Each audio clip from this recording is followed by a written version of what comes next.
السلام علیکم ورحمۃ اللہ وبرکاتہ۔ عنوان: اوقات ممنوعہ میں نماز پڑھنا۔ سوال: قضا نماز یا نفل نماز ادا کرنے کے مکروہ اوقات کون سے ہیں؟ جواب: واضح رہے کہ 3 اوقات ایسے ہیں جن میں ہر قسم کی نماز پڑھنا ممنوع ہے، خواہ فرض نماز ہو یا نفل ادا نماز ہو یا قضا۔ اوقات ممنوعہ درج ذیل ہیں: نمبر 1، عین طلوع کا وقت۔ نمبر 2، نصف النہار یعنی زوال کے وقت۔ نمبر 3، عین غروب کے وقت۔ مذکورہ اوقات کے علاوہ مزید 2 اوقات ایسے ہیں جن میں صرف نفل نماز پڑھنا مکروہ تحریمی ہے۔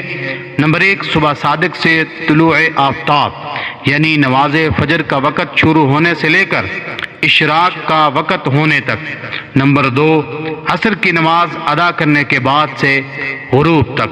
ان اوقات میں بھی نفل نماز پڑھنا مکروہ تحریمی ہے، جبکہ فرائض کی قضا پڑھ سکتے ہیں۔